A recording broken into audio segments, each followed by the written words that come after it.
Namaste. Today we talk about, in our series of psychoanalysis and philosophy, we talk about disintegration and disassociation.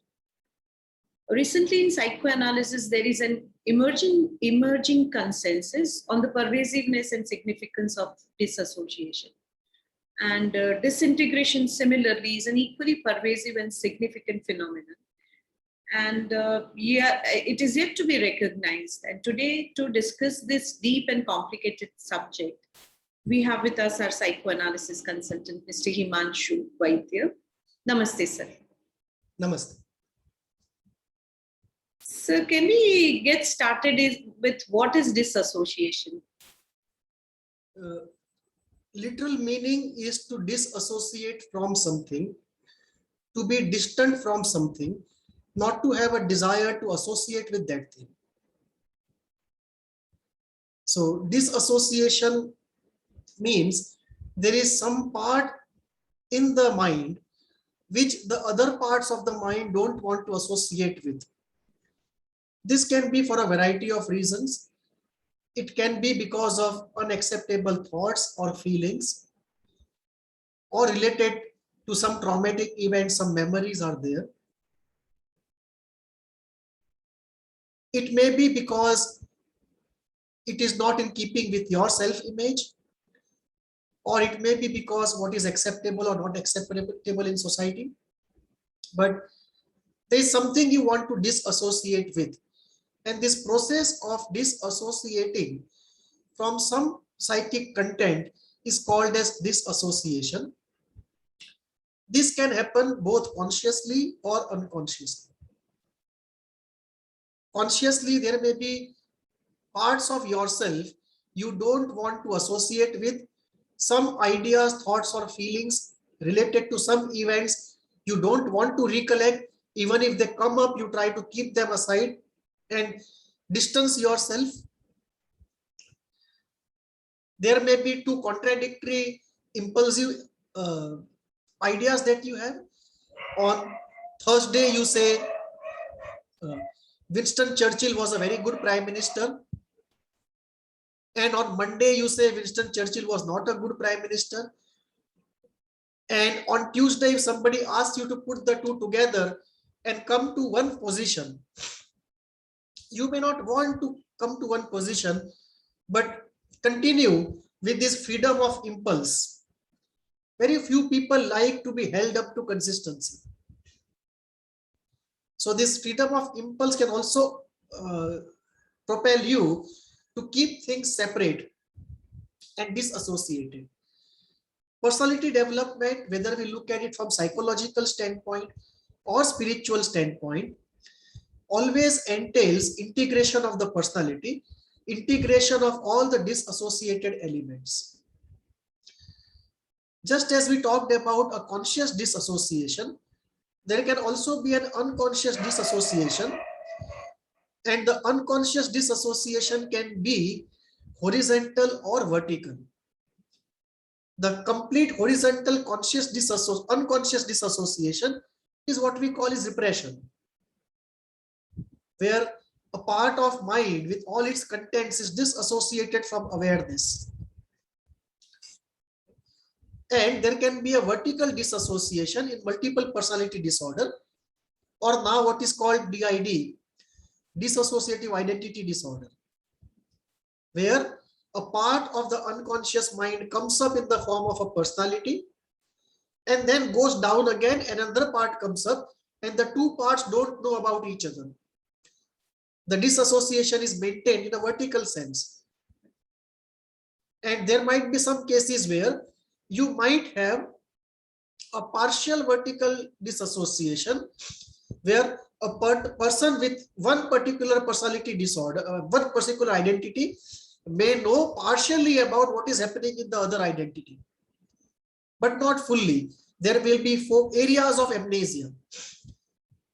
So this can be a vertical disassociation, very unconscious, occasionally or rarely, I would not say occasionally, but rarely partially conscious. And then you have different forms of disassociation, where disassociation in the form of repression can happen with regard to particular events of life or times of life or particular statement somebody has spoken or you have spoken. So disassociation can take a lot of forms, and one more form can be to disassociate from one's personality, what we call depersonalization, or to start doubting the reality of the world and disassociate from the reality testing of the world, which we call as derealization. So these are all the various manifestations of disassociation, from most innocent small distancing to a multiple personality disorder, to a complete forgetting in repression, which might take years to uncover. So these are various forms of disassociation, and they happen in normal individuals, in normal situations, and also in pathological situations. So then what is disintegration before we dwell in further? Disintegration, as the word suggests, is going into pieces, into constituents of something which was once a whole. And it may refer to thoughts or ideas that we have. It may refer to the process of linking which creates a full thought structure that we have. It may refer to a psychological agency like ego or superego that we have. Or in more Kohut terms, it may refer to self or ego, as Kohut calls it, which is slightly different from the way Freud calls it. So it may refer to that coordinator who coordinates the psyche and who uses defenses. So that part,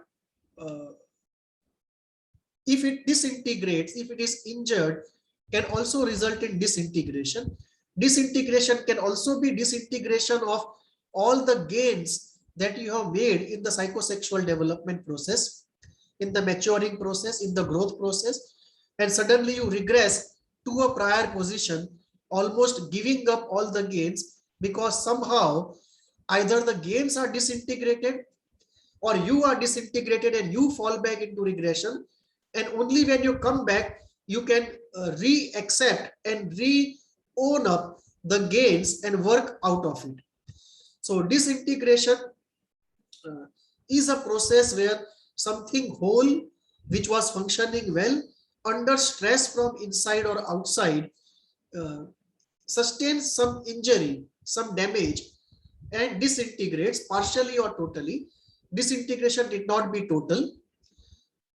Every assault, every humiliation, every failure, every defeat, every non-fulfillment of desire does create some sort of a micro disintegration which we don't even notice. What we notice is when a major disintegration actually happens.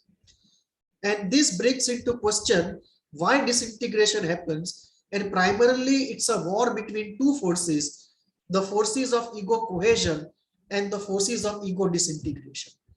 And what are those forces is a very large area by itself, but it's a very important area.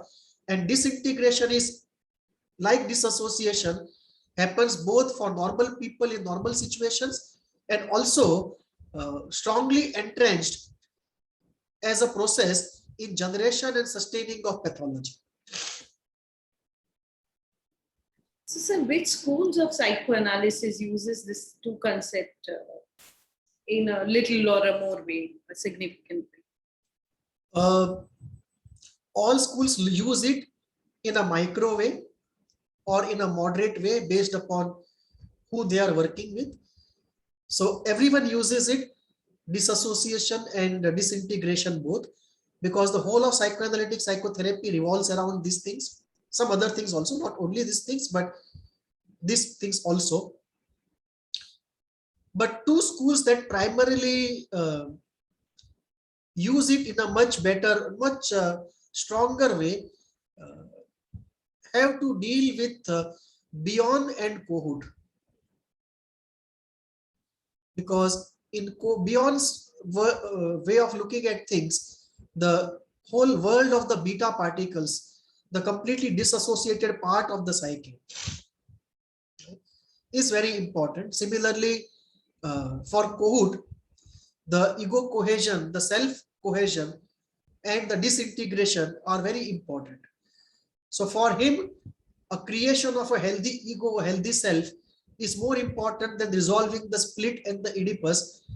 And if the disintegration of the ego and the self can be prevented, then even if the split and the Oedipus is not completely resolved, it can either be bypassed or successfully dealt with by repression or other defenses. So the Kohut school, beyond school, that uses these two concepts much more than other schools. Margaret Mahler also uses some form of it, but in a very different way. So where do you see disassociation in operation in a psychopathological sense? We can see it most dramatically, most floridly in multiple personality disorders. We see it in localized amnesia. We see it in dissociative fugue. We see it in depersonalization and derealization. We see it in psychosis in a very major way. Huge amounts of dissociated material. We see it in many of the personality disorders, particularly when they are going towards the severe category. So we also, we see it disassociation practically in most pathologies. We may not call it disassociation, we may call it repression, but some form of disassociation always is there. And the whole idea of psychoanalytic psychotherapy is to make the unconscious conscious, which is to undo the disassociation in one way. So part of the problem is definitional, but even if we stick to the narrow definition of only severe disassociation as disassociation, and we don't take repression as disassociation, even in that case, we are still looking at multiple personality or dissociative identity, whatever you call it. We are looking at dissociative fugue, depersonalization, derealization, many forms of psychosis, in some forms of mania, and in some forms of extreme personality disorders. And in some cases of extremely overrated ideas, we can see the disassociation at work. Not the bipolar personality disorder, right? Yeah, there is a bipolar also, there is a disassociation working in a very complicated way. So what is a psychoanalytic explanation of causation of disassociation there? Essentially, it is avoidance of some traumatic entity, maybe pain or maybe anger, but something difficult to avoid, which the mind does not want to integrate, either because it disturbs gratification or it is too traumatic to integrate. So it is to keep things separate because it is safer to do it that way. And many times it is done for reasons which are not really compelling, more out of gratification and more out of unfounded fears. And that is where we as a therapist can work the best.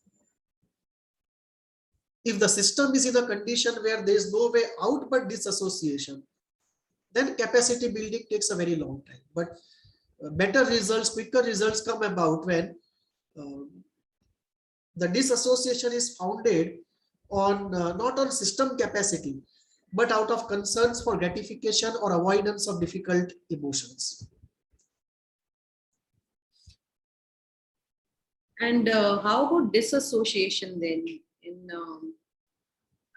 where do you see it operational in psychopathology? Disassociation or disintegration? Integration. Disintegration. Yes. Disintegration,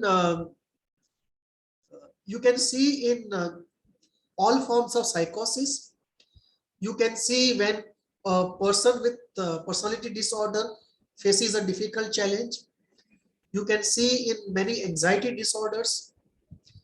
You can also see in some addiction cases. You can also see in case of some of the sexual disorders. Uh,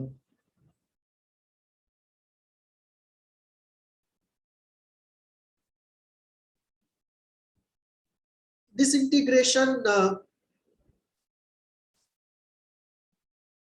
in the face of challenge is what we often see in a large variety of cases. And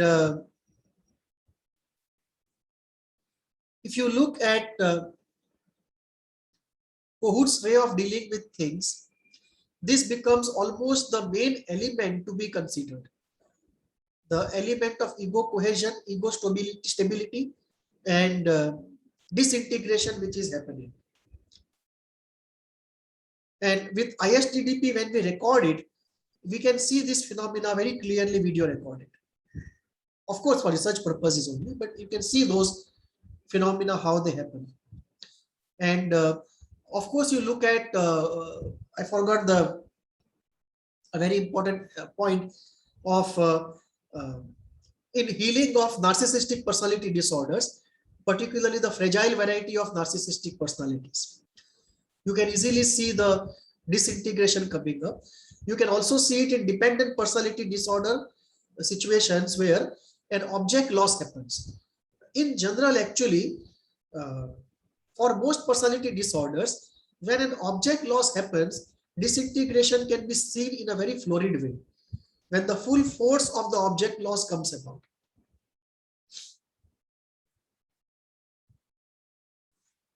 Sir, so how about the causation of this disintegration in psychoanalysis?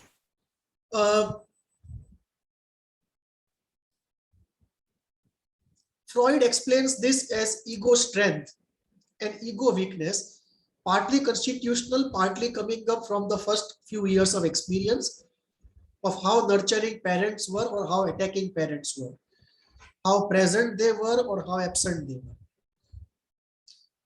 Klein puts in constitution even more importantly on what is the constitutional aggression and how much is the good, reliable, stable object available for internalization. So if the aggression is not very high, envy is not very high, and a good, reliable, stable object is adequately available, then the person can internalize it, the good, reliable, stable object, and create a good ego strength, which will prevent disintegration because it will have higher cohesion in the ego. Ego will be more integrated, more cohesive. So those will be Klein's way of looking at how we can avoid disintegration and why it happens. And for Kohut, it has to do with mirroring, idealization, lack of impingement, empathy, self-object experiences, twinship experiences, and optimum arc of frustration. So if those go right, a healthy self, a healthy ego cohesion builds up. If those go wrong, ego disintegration becomes easy. So essentially, some part constitution, but a major part very early childhood experiences, they determine ego cohesion, ego strength. And ego disintegration happens when the ego strength is low, ego cohesion is low, because then even the slightest of challenge from inside or outside, you are not able to withstand, and cracks appear in the ego, and the cracks proceed very fast. And the partial or total disintegration of the ego happens. So are they related to each other, dissociation and disintegration? Yes, they are in a very complicated way. Because too much of disassociated material, which is very difficult, can attack the ego or the thought process and set in motion some sort of disintegrative process in the area of thinking or in the area of coordination of defenses. Similarly, if there is a disintegration, the capacity to integrate and tolerate becomes very low, and even more disassociation takes place. So both of them can cause each other, add to each other. And a safe environment where you can internalize a good, reliable, stable object is a cure for both of them. That usually happens in therapy. So precisely, then how are these both healed in psychotherapy was my another question. So disassociation is healed by analysis of free associations, dreams, the hidden meaning of things, the interpretative process, application of psychoanalytic theory to free association, here and now analysis, and so on. So there you uncover what is disassociated, what is in the unconscious, bring it to the consciousness and involve it in integrative process of the conscious mind. So disassociation is healed in this way. Disintegration calls for safety, lack of fear of self-expression, and internalization of a good, reliable, stable object. And this happens over a very long period of time. That person is able to undergo a catharsis, release those difficult emotions which otherwise can put pressure on the ego and disintegrate it, or attack the process of linking and create thinking problems, or have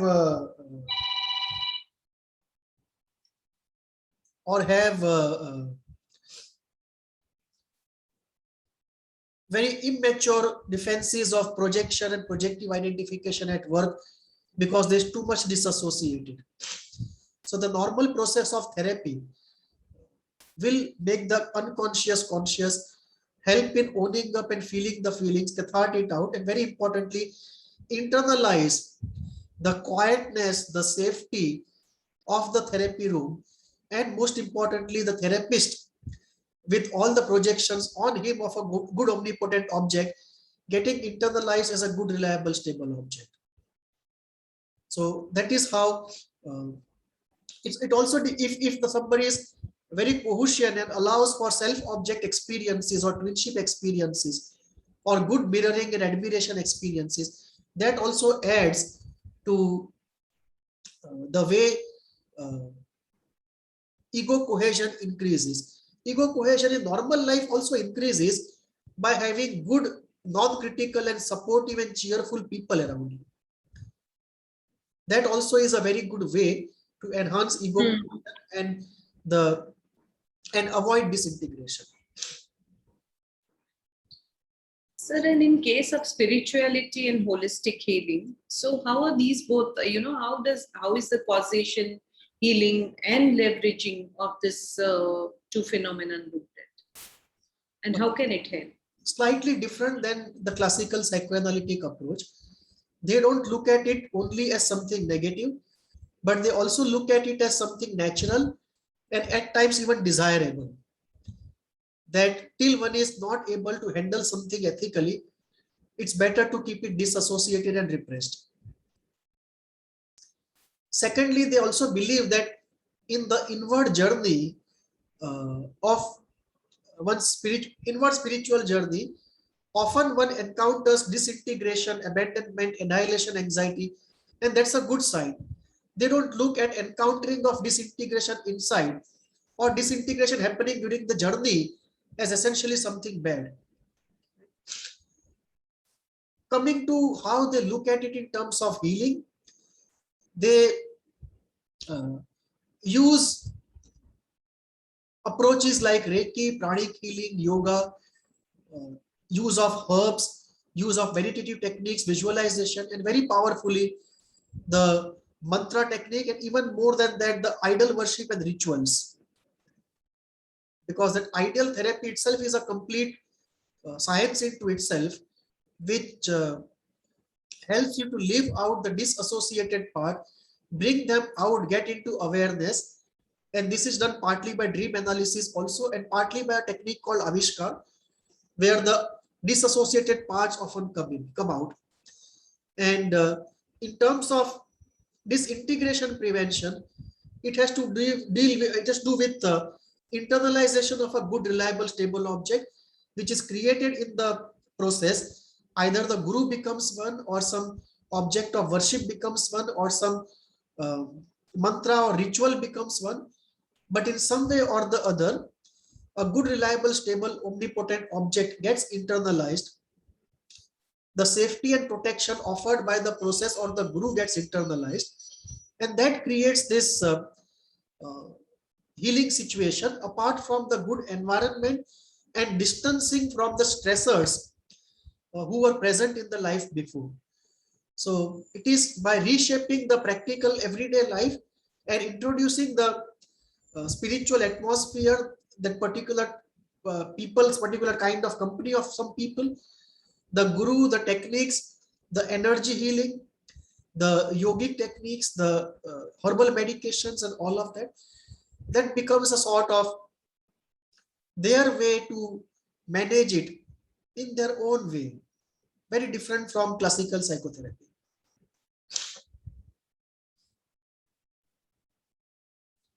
That was wonderful, sir. Thank you so much on throwing light on two of my favorite defenses.